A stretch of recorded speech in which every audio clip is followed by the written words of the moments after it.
आदि में शब्द था, शब्द ईश्वर के साथ था, शब्द के द्वारा ईश्वर ने सब कुछ बनाया। उसी शब्द के द्वारा आज असंख्य मानवों की मुक्ति होती है, नवनिर्माण होता है। मुक्ति का संदेश।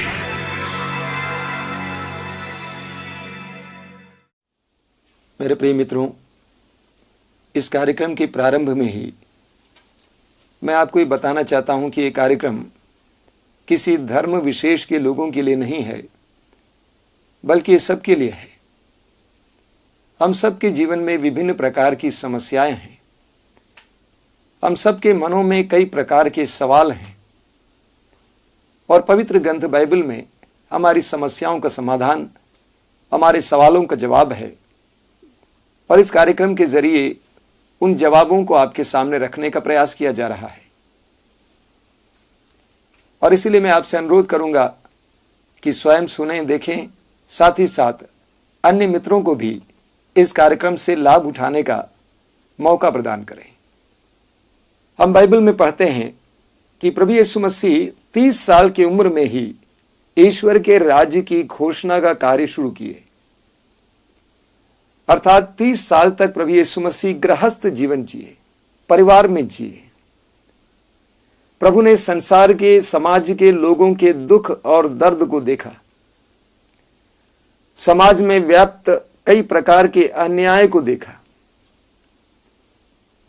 धार्मिक पाखंड को देखा, राजनैतिक गुलामी को देखा, सामाजिक गुलामी को देखा, आर्थिक संकट को देखा, गरीबी को देखा और स्वयं उन्होंने अनुभव किया। 30 साल के इस अनुभव और चिंतन के बाद सुसमाचार में बताता है कि प्रभु यीशु मसीह 40 दिन और 40 रात उपवास और प्रार्थना में बिताए। उसके बाद ईश्वर के आत्मा, पवित्र आत्मा से पुष्ट होकर वे मरु प्रदेश से चले आए और सुसमाचार की घोषणा इस प्रकार शुरू किए। बाइबल के 4 सुसमाचारों में सबसे पहले लिखा हुआ सुसमाचार है मार्कुस का सुसमाचार। और मार्कुस के सुसमाचार के पहले सुसमाचार प्रचार यानी घोषणा प्रभु यीशु ने इस प्रकार शुरू की। मार्कुस का सुसमाचार अध्याय 1 उसके वाक्य 14 और 15 में पढ़ते हैं। यूहन्ना बपतिस्ता की गिरफ्तार हो जाने के बाद यीशु गलीलिया पहुंचे और इस प्रकार ईश्वर के सुसमाचार का प्रचार किए। और ईश्वर की ओर से सुसमाचार क्या था लोगों के लिए? वाक्य 15 में पढ़ते हैं, प्रभु यीशु कहते हैं, समय पूरा हो चुका है, ईश्वर का राज्य तुम्हारे निकट आ गया है, पश्चाताप करो और सुसमाचार में विश्वास करो। ये वचन बहुत ही महत्वपूर्ण है और गंभीर है। प्रभु ने कहा समय पूरा हो चुका है। इसका अंग्रेजी में अनुवाद और सुंदर है, द आवर हैज कम, अर्थात वो घड़ी आ गई है। कैसी घड़ी? ईश्वर के अनुग्रह की घड़ी, ईश्वर की दया और अनुकंपा की घड़ी, ईश्वर की करुणा और प्रेम की घड़ी आ गई है। अब तुम्हें इंतजार नहीं करना है, समय पूरा हो चुका है। ये मत कहो कि मैं कल देख लूंगा, फिर मौका मिलेगा। प्रभु कहते हैं समय पूरा हो चुका है। आगे प्रभु कहते हैं ईश्वर का राज्य तुम्हारे निकट आ गया है। मेरे प्रियो, हम सभी ईश्वर के राज्य की कामना करते हैं। परिवार में अशांति होती है, जीवन में अशांति होती है, अन्याय का अनुभव होता है, असत्य झूठ का अनुभव होता है, घृणा का अनुभव होता है। हम प्रभु से प्रार्थना करते हैं, हे प्रभु तेरा राज्य आवे। ईश्वर के राज्य की हर इंसान कामना करता है और प्रभु यीशु कहते हैं ईश्वर का राज्य तुम्हारे निकट आ गया है। तुम्हें उसे खोजने की जरूरत नहीं है, वह तुम्हारे करीब आ गया है। और अगर तुम ईश्वर के राज्य में प्रवेश करना चाहते हो, 2 कार्य करना होगा। सबसे पहले पश्चाताप करो और दूसरा सुसमाचार में विश्वास करो। प्रभु ने कहा पश्चाताप करो, अर्थात 30 साल के अनुभव के बाद, लंबी प्रार्थना के बाद, पवित्र आत्मा के अभिषेक के बाद प्रभु यीशु ने लोगों के सामने कहा पश्चाताप करो। अर्थात प्रभु कहते हैं हमारी समस्याओं का मुख्य कारण पाप है। एक सच्चे वैद्य, एक सच्चे डॉक्टर की तरह प्रभु यीशु ने सच्चा डायग्नोस किया। हम सभी इस संसार की समस्याओं के बारे में ब्यौरा देते हैं, वर्णन करते हैं। गरीबी है, भ्रष्टाचार है, अन्याय है, चोरी है, झूठ है। प्रभु यीशु कहते हैं इन सारी समस्याओं की जड़, मुख्य समस्या पाप है। सिन इज द प्रॉब्लम। पाप ही समस्या है। पाप का निवारण हो जाए, बाकी समस्याएं हट जाएंगी, दिखाई नहीं देगी। तो प्रभु यीशु ने कहा पाप ही समस्या है। रोमियों के पत्र के अध्याय 3 वाक्य 23 में हम पढ़ते हैं, संत पौलुस कहते हैं सबों ने पाप किया और सभी ईश्वर की महिमा से वंचित हो गए। पवित्र ग्रंथ बाइबल हमें बताती है कि ईश्वर ने हमें अपने प्रतिरूप बनाया है। प्रज्ञा ग्रंथ के अध्याय 2 वाक्य 23 वचन हमें बताता है ईश्वर ने मनुष्य को अमर बनाया, शैतान के ईर्ष्या के द्वारा मृत्यु संसार में आई। तो ईश्वर ने मनुष्य को अपना प्रतिरूप बनाया। हर मनुष्य ईश्वर का प्रतिरूप है। लेकिन आज हम अपने आप को आईने में देखें, अपने आप को जांच कर देखें, दूसरों को देखें, कितना बिगड़ा हुआ रूप है। हमें ईश्वर का प्रतिरूप होना था, लेकिन हम कुरूप हो गए हैं, विकृत हो गए हैं। पाप हमारे रूप को बदल देता है। पाप हमारे चेहरे को बदल देता है, विकृत कर देता है। पाप हमारी दृष्टि को विकृत कर देता है। पाप हमारे विचारों को बेकार कर देता है, गंदा कर देता है। पाप हमारे हृदयों को अशुद्ध कर देता है। तो पाप हमारे असली स्वरूप, असली पहचान को तोड़ देता है, बर्बाद करता है, विकृत कर देता है, कुरूप कर देता है। हम प्रवक्ता ग्रंथ के अध्याय 21 उसके वाक्य 3 में पढ़ते हैं।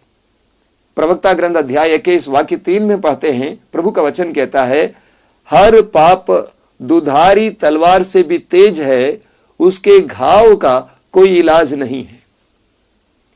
हर पाप दुधारी तलवार से भी तेज है, उसके घाव का कोई इलाज नहीं है।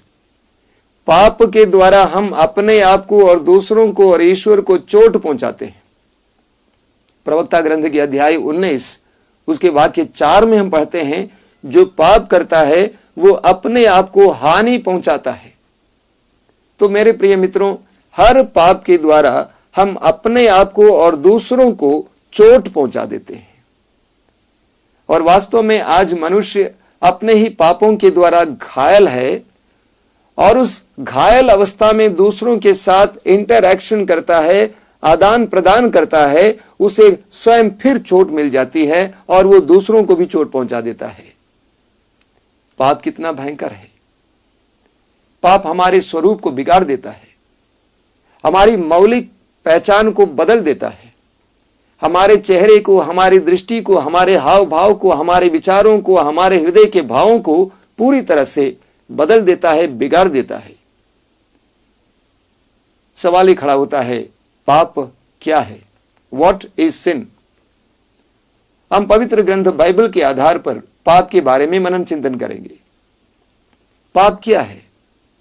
सबसे पहले यूहन्ना का सुसमाचार अध्याय 3 वाक्य 19 प्रभु यीशु स्वयं कहते हैं ज्योति संसार में आई, लेकिन लोगों ने ज्योति की अपेक्षा अंधकार को पसंद किया क्योंकि उनके कार्य बुरे थे। प्रभु कहते हैं दंड आज्ञा का कारण यह है कि ज्योति संसार में आई, लोगों ने ज्योति की अपेक्षा अंधकार को पसंद किया क्योंकि उनके कार्य बुरे थे। जानबूझकर ज्योति का तिरस्कार करना यह पाप है। 2000 वर्ष पहले जब प्रभु यीशु मसीह आए, प्रभु ने कहा संसार की ज्योति मैं हूं।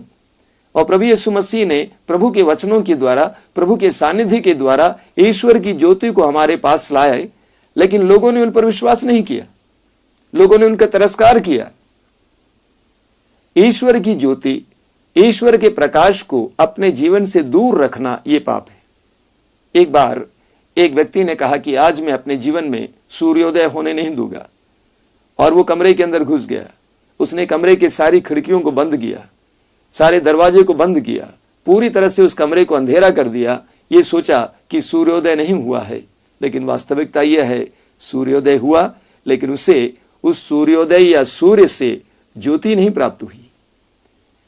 इस संसार में सब लोग जानते हैं कि हम जो कर रहे हैं वो गलत है।